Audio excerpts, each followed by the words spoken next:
Ok, vamos. Vamos desempacotar isso aqui. Recebemos uma análise bem interessante sobre o capítulo 2 de Apocalipse, né? Isso, focando naquelas 4 cartas, as primeiras 4 igrejas: Éfeso, Esmirna, Pérgamo e Tiatira. Exato. E a nossa missão aqui é entender a mensagem central para cada uma delas.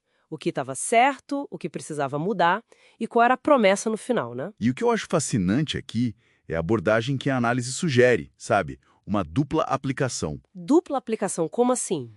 Tipo, eram igrejas reais, lá na Ásia Menor do primeiro século, com certeza, mas elas podem também, de alguma forma, espelhar períodos da história cristã. Interessante. E para entender isso, a gente vai usar um método histórico-gramatical, né? Olhar o contexto original para extrair o significado, mas claro, sempre lembrando que a linguagem ali é super simbólica, muito baseada no Antigo Testamento. Faz todo sentido. E a gente percebe um padrão bem claro em cada carta, né? Repete uma estrutura. Sim, sim. Começa com uma descrição de Cristo, sempre relevante para a situação da igreja. Aí vem os elogios, depois as críticas, se tiver, Conselho, um chamado para prestar atenção. e termina com a promessa para o vencedor, para quem persevera. É um roteiro, praticamente. Exatamente. Bom, então começando por Éfeso, a análise chama de Igreja Apostólica. Cristo se apresenta como aquele que anda no meio dos candeeiros, bem próximo delas. Uhum. E os elogios são fortes, né? Trabalho árduo, perseverança e um zelo pela doutrina impressionante. Eles até desmascararam falsos apóstolos. Esse zelo era crucial, sem dúvida.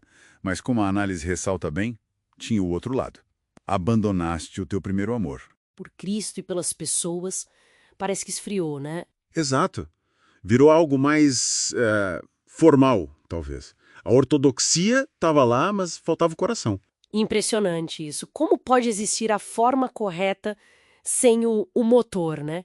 Porque esse primeiro amor não era só sentimento, era o que motivava tudo. Com certeza. Por isso, o conselho é direto. Lembra, arrepende e volta a fazer as coisas com aquela motivação inicial, do amor. E a promessa: comer da árvore da vida no paraíso. Uma restauração completa, né? Basicamente isso. Aí a gente segue para Esmirna. Essa é a igreja perseguida. E a forma como Cristo se descreve aqui, olha, é de arrepiar.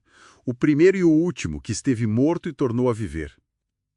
Pensa no consolo disso por uma comunidade que está sofrendo, talvez vendo gente morrendo pela fé. Nossa, total. E ele reconhece a tribulação, a pobreza material deles, mas diz algo poderoso: tu és rico. Espiritualmente ricos, né? Exatamente. E enfrentavam uma oposição pesada, aquela tal sinagoga de Satanás. Uhum. O encorajamento é: não temas. Mesmo sabendo que viria mais perseguição, talvez simbolizada pelos 10 dias. Ah, que alguns até conectam com a perseguição do Diocleciano, né? Isso, existe essa interpretação. E a promessa: coroa da vida para quem for fiel até a morte e escapar da segunda morte. Essa da segunda morte, a separação final de Deus, deve ter um peso enorme para quem está arriscando a primeira vida, né? Sem dúvida. Talvez até mais impactante que a coroa, dependendo do momento, né? E Pérgamo, a igreja do compromisso. O desafio aqui era outro. Bem diferente. Cristo surge com a espada afiada de 2 gumes. A palavra dele, que julga. Em elogios, né? Foram fiéis mesmo num lugar complicado, onde está o trono de Satanás. Um centro de paganismo forte. Sim, e não negaram a fé, mesmo com o martírio de Antipas, que é mencionado ali. Mas a crítica é dura. Tolerância interna. Aí que está o problema.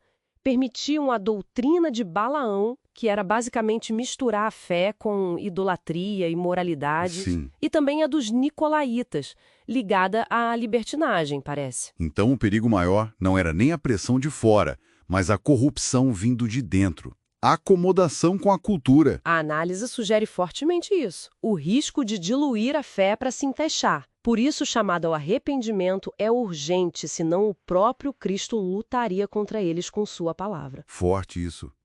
E a promessa para o vencedor é curiosa. Maná escondido. Sustento espiritual direto de Deus, né? Sim. E uma pedrinha branca com um novo nome, que simboliza aceitação, uma nova identidade em Cristo, algo bem pessoal. Exato. Por fim, Tiatira. Essa análise conecta a um período longo de apostasia, talvez a Idade Média, pela descrição. Ah, entendi.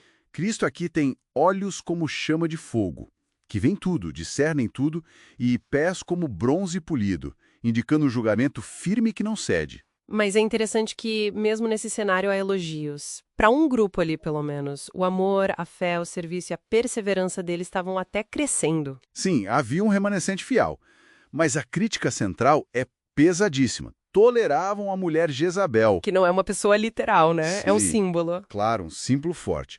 Representa uma influência ali dentro que promovia idolatria e imoralidade e, segundo essa interpretação da análise, talvez aquela união prejudicial entre igreja e poder secular, que acabou corrompendo muita coisa. Faz sentido essa leitura histórica. E Cristo avisa que vai haver julgamento contra essa influência e quem a segue. Mas para aquele remanescente fiel que não se envolveu com essas coisas profundas de Satanás? Que eram ensinos falsos disfarçados de profundidade, né? Exatamente. Para eles, o conselho é simples. Conservem o que vocês têm até que eu venha. Segurem firme. E a promessa, autoridade sobre as nações junto com Cristo e a estrela da manhã. Que é o próprio Cristo, a esperança da sua vinda gloriosa. Olhando para todas essas 4 cartas juntas, o que a gente pode tirar disso tudo? Olha, se a gente conecta os pontos, fica claro. Vimos um Cristo que conhece a fundo a realidade de cada comunidade, com seus pontos fortes e, bem, suas fraquezas. E as cartas mostram que a ameaça interna, sabe? O esfriamento do amor, o compromisso com os valores do mundo, a tolerância com erro doutrinário ou moral, isso pode ser tão perigoso, ou até mais, do que a perseguição que vem de fora. Verdade. A chamada para vigilância, para fidelidade ecoa muito forte, né? Continua ecoando, com certeza. Então, pensando nisso tudo, a análise nos deixa com uma pergunta para refletir, né? Dessas pressões todas que aquelas primeiras igrejas enfrentaram, o esfriamento espiritual lá de Éfeso, o risco do compromisso em Pérgamo, a tolerância ao erro em Tiatira, qual delas ou quais parecem ressoar mais forte nos desafios que as comunidades de fé enfrentam hoje para manter sua integridade e seu propósito? Boa pergunta. Fica aí para a gente pensar.